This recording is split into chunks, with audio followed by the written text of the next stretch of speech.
what I wanted to do with this session was to talk through a repair. So this is a bag, it's a lovely Spanish leather bag with a most incredible kind of weaving going on the front panel. I don't know if you can completely get just how beautiful it is. This belongs to the author Lee Moran, who also happens to be my sister. And this bag is just something that she has used for about 30 years, and I associate it so strongly with her because she's had it on like every day, and every time I've seen her she's used it. It's been her exclusive bag. What had happened was there were very thin straps on the side here that went through these holes, and they just completely worn through. The strap itself is a little bit dry and kind of the grain is cracking open, and I noticed those were what she gave me to repair. But the first thing I like to do when I'm being given something is to really carefully look over the entire bag. And when I did, I noticed that some of this lacing on this top corner here, and further down at the bottom corner, and on this back corner, in fact I noticed a third piece just here, had come loose. The lace had kind of cracked and broken through. I mean, it's been held really strongly. So what I did was I got some of the thin lightweight veg tan calf, which we sell in the pieces bags, really brilliant for repair, and I've cut myself 2 little strips like this, and these are the size of this side slot, and so that's going to go in, and I'm going to rivet those in place like so.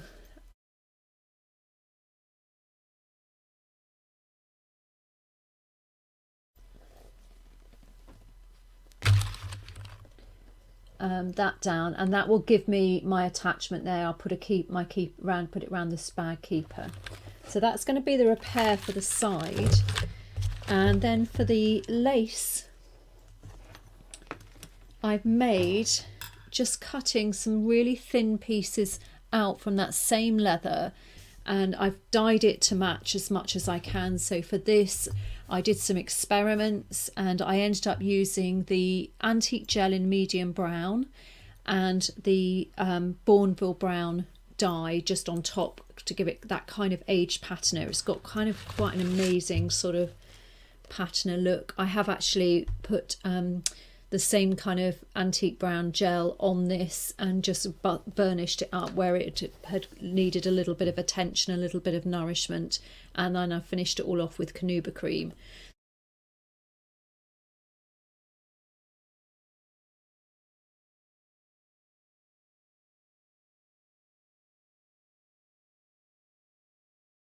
So the bag has been treated a little bit. I've done 2 lots of the lacing, and I just need to repair the last one. It's always a bit tricky when you're doing the repair as to how much you take back and how much you leave in place. The ones that I've done already were fairly obvious to do, but this back one, it's so small, the different part that's split. So I'm just going to have a little think about that before I approach it.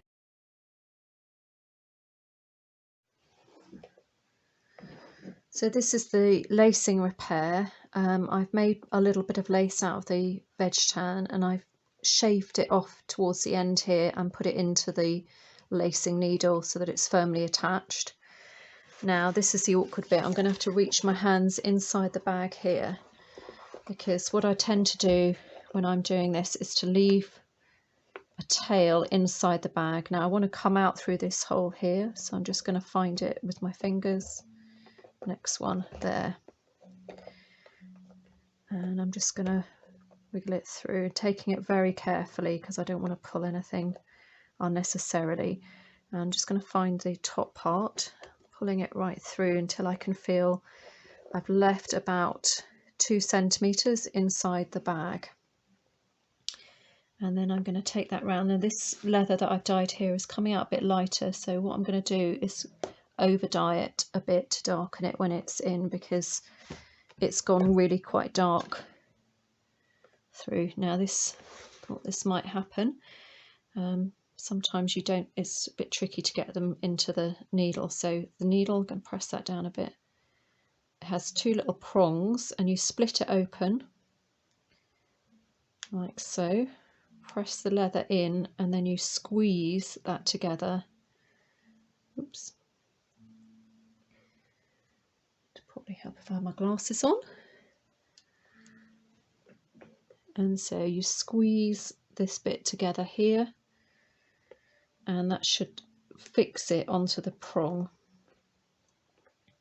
I'm just going to squeeze that and get it fixed a little bit. And these are really useful, these lacing needles, because they give you that straight bit for going through like so, and then you can gently pull it through. So to tie off, I'm going to pop the needle through, and I'm going to go through two of the lace loops. I've got them on quite tight, which is good. Pull it right through to there. I'm just going to attach this end back into the needle under those prongs.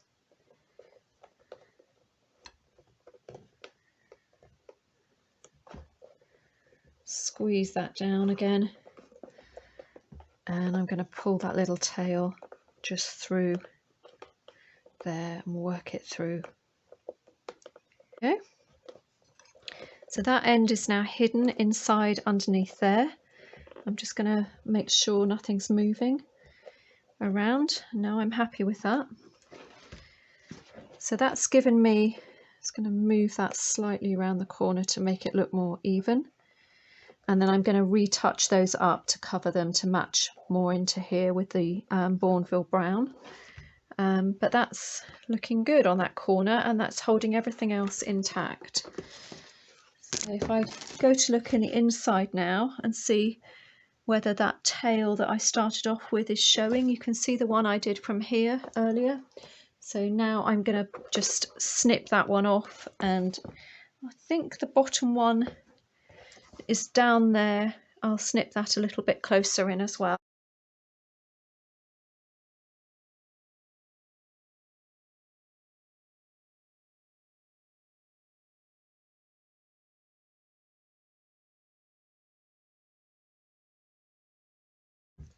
Attaching the side strap, so this has got to go in through here, and in order to do that I've got to make a couple of holes. Now my rotary punch isn't going to fit down that far, it's not going to fit through there, so I've got a kind of tricky area to try to get to make these holes. So the way I'm going to do it is to get my block, my mini quartz block, pop it inside the bag and let that rest like so. And then I've cut off an old piece of poundo board, I've cut a strip. Now you could equally use a bit of sort of magazine rolled up or something like that, but you want kind of it to sit flat to get the punch through. And I'm just going to make sure it's poked down far enough. And then from here I'm going to pop my strap in, and I'm going to put it onto the ring ready. So I'm just going to pinch that through and bring that round to sit nicely, and I'm just going to make sure I've got it on the right way around before I rivet. So that's the top surface, that's my top one with my curve, and then I can feed that in underneath and just bring that down.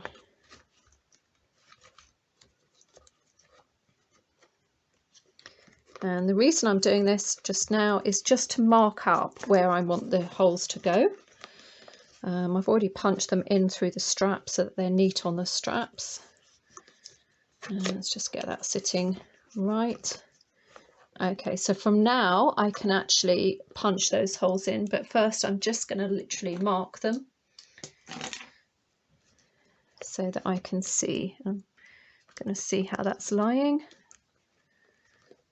And there we go. So I'm going to pop a little mark through there and through there and just make sure it's showing up.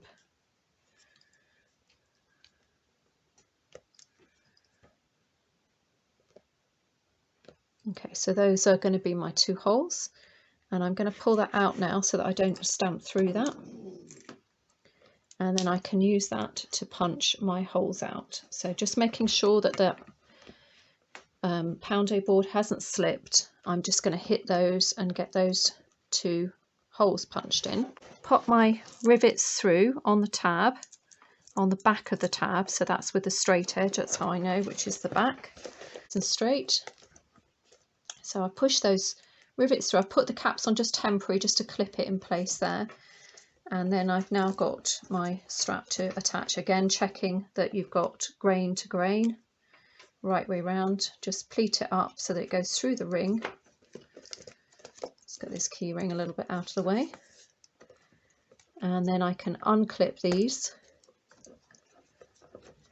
and get this down on the first rivet, and then doing the same for the second, popping that down, pressing that down like so, and clipping the cap on. Now to set the rivets, I've got the same issue again, that it's an awkward shape. So again, I'm going to take my small quartz block and pop it inside the bag and line that up so that it's sitting underneath, and I can now set the rivets from here. These top ones with the broken grain on here, the leather I've sort of felt right through it and across it, and it actually still feels really intact and quite strong. It's just the grain has got kind of opened up, and around where her buckle is, because she's never really altered it, she's always used it in this one area, that has become quite weak. So I don't know if you can see there. And that is quite a common thing to happen. So I think what I may do, I'm just going to have a little feel and look of it. And I think what I might do is to just dye up a piece, another piece like this, and cut it to go behind there and glue it in place, punch through those holes, so that just that bit where she's always using, just to prevent it cracking any further, it's just got an extra bit of reinforcement. It shouldn't affect how it sits on the buckle because it's actually gone kind of thinner in that position. So that's probably how I'm going to repair that. So I just wanted to give you kind of a look at some of the thought processes that are going on when we do repairs. And this is going to be one of a couple, so if I get any others in, it's just to kind of take through what I'm thinking. And obviously if you've got kind of really good tips for doing it, I think there is a real discussion to be had about repair and our role in that in terms of sustainability and making leathers last as long as we would like them to.